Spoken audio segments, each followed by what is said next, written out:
Welcome back to the channel. In today's video, I'm going to walk you through how to save, create drafts, and publish pages in WordPress.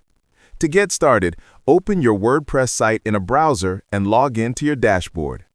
Once you're in, head over to the Pages section, where all the pages on your website are stored and organized. Find the page you want to work on and click Edit to open it in the editor.